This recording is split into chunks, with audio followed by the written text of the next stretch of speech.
السلام عليكم، كنتمنى تكونوا بخير وعلى خير ويلقاكم هذا الفيديو في تمام الصحه والعافيه. اليوم ان شاء الله غادي نشارك معكم هذا الكلاص الرائع الجديد المنعش. غادي نحضروه بالبرتقال، صراحه كيجي لذيذ بزاف بدون ما غنضيفوا ليه لا نكهات اصطناعيه، والاهم انه اقتصادي، يعني ما كياخذش منا الوقت نهائيا، وكيجي فيه واحد القوام حريري لذيذ بزاف. انا متاكده الا جربتوه اكيد غادي يعجبكم ويعجب وليداتكم. الا كنتوا اول مره كتشاهدوا القناه ديالي ما تنساوش الضغط على زر الاشتراك وتفعيل الجرس باش دائما يوصلكم جديد القناه.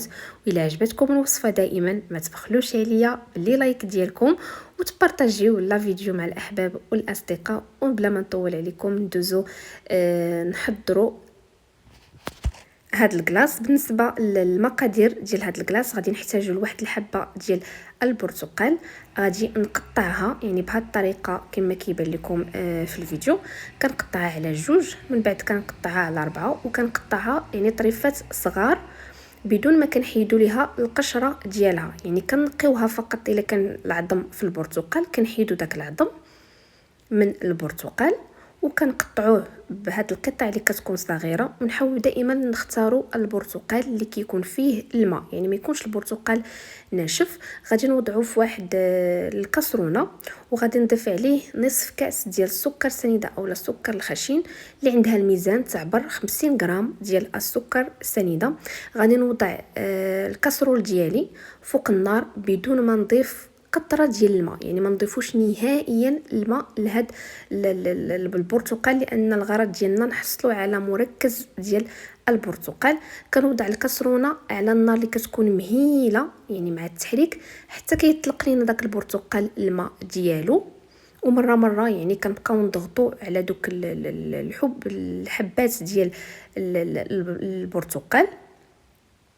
صافي من بعد ما يغلى لنا الخليط اولا كيطيب لينا البرتقال ديالنا، يعني غادي يبان لكم هكا في الفيديو، يعني دابا راه طاب لينا البرتقال. غادي نعاودو نخليوه يعني حتى يختار واحد شي شويه، يعني نقص منه داك الماء باش كنحصلوا على المركز ديال البرتقال. غادي يبان لكم القوام ديال اولا الخليط كيفاش خصو يكون اللي خصكم تحصلوا عليه. يعني هذا هو الشكل ديالو، شفتوا البرتقال راه كيكون طايب، وهذا هو المركز ديال البرتقال. مباشره وهو سخون غادي نصفيه مزيان ونضغط مزيان على داك البرتقال باش كنحيد دوك السوائل اللي كيبقاو. صافي وغادي نحتفظ به على جنب، وغادي ندوز نحضر المرحله الثانيه من هذا الكلاص.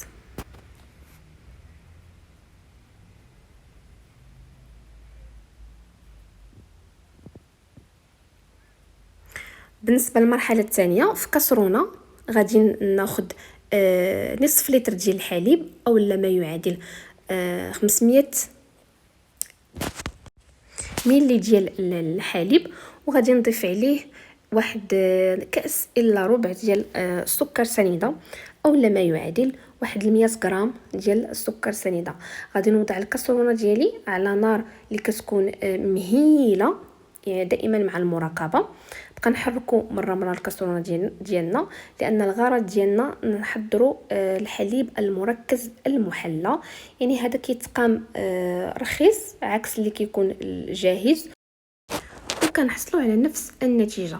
غير واحد الملاحظه، الا كنتو غتحضروا هذا المركز المحلى في المنزل يعني ضروري هاد العمليه تبداوها من قبل، لانه كيشد الوقت شي شويه. انا تقريبا رشد لي واحد 45 دقيقه هنا. صافي من بعد ما خليته على النار اللي كتكون مهيله وانا كنراقبو مره كنحركو بسباتول، يعني حتى كيتركز لينا داك الحليب. تقريبا من داك نصف لتر ديال الحليب اللي حضرته غادي تخرج لكم واحد الكاس غير مملوء ديال الحليب المركز المحلى. هذا هو الشكل ديالو من بعد ما حضرته. راه من بعد ما كتخليوه يبرد راه كيزيد اعقاد وكيولي القوام ديالو يعني عاقد. انا ما خليتوش يعقد، يعني مباشره هو سخون وضعته اولا ضفتو على داك المركز ديال البرتقال. من بعد ما صفيت الحليب المركز المحلى ديالي غير باش نحيد دوك التكتلات اللي كيكونوا في القعر ديال الكسرونه، وكما قلت لكم راه غادي يخرج لكم كاس ما عمرش ديال الحليب المركز المحلى. من بعد ما كنضيفوا على المركز ديال البرتقال ضروري نخلط هاد العناصر مع بعض مزيان باش ينسجم لينا داك الحليب المركز المحلى مع مركز البرتقال. صافي وغادي نخليهم على جنب وغادي نحضر لا كريم شونتي. بالنسبه لي انا استعملت هذه الجاهزه اللي الحجم ديالها 200 غرام اولا 200 مليلتر. الا ما متوفرش عندكم تقدروا تستعملوا ديك لا كريم شونتي اللي كتكون غبره. غادي تطلعوها مع نصف لتر ديال الحليب اللي كيكون بارد مزيان وغادي تضيفوها على باقي المكونات. انا هنا ضفت عفوا اولا طربت ديك 200 غرام ديال القشده الطريه. في الاول طربتها غير دومي مونتي يعني ما طلعتهاش كامله، طلعتها غير شي شويه.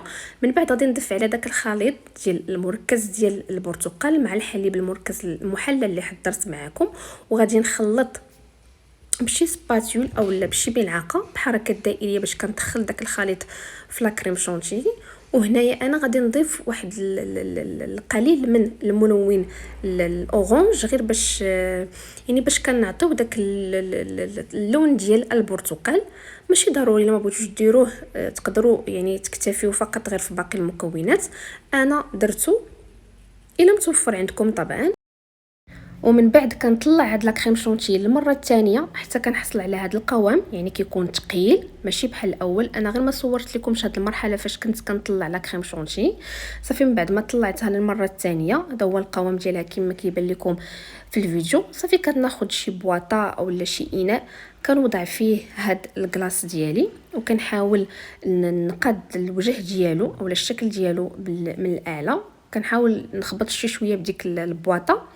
من بعد كندخلو المجمد على الاقل خصو يبقى واحد 12 ساعه في المجمد يعني باش كتحصلوا على داك الكلاص اللي القوام ديالو كيكون زوين وكريمي يعني كيكون بحال اللي كيتباع في المحلات الكبرى. صافي وكنغطي الكلاص ديالي بالبلاستيك الغذائي وكندخلو للثلاجه على الاقل واحد الليله كامله. من بعد ما دازت ليله كامله هذا هو الشكل ديالو كما كيبان لكم في الفيديو. صافي كنقدموه بالصحه والراحه وحاولوا مني تقدموه يعني ما تخرجوهش قبل لانه دغيا يعني دغيا كيذوب مع الحراره اللي كاينه دابا. صافي وكتقدموه بالصحه والراحه. كنتمنى تجربوه لانه فعلا كيستحق التجربه وكيجي لذيذ بزاف وكيتحضر بمكونات اللي هي يعني بسيطه وسهله وغير مكلف. يعني تقدروا تزينوه من الفوق باش ما بغيتو بالشوكولاته الا كتعجبكم. انا فقط خليته غير هكا كيجي الشكل ديالو زوين. كنتمنى الوصفه ديال اليوم تنال الاعجاب ديالكم وإلا عجبتكم ما تبخلوش عليا بلي لايك ديالكم وتبارطاجيو الوصفه مع الاصدقاء والاحباب ونلقاكم في فيديوهات مقبله ان شاء الله.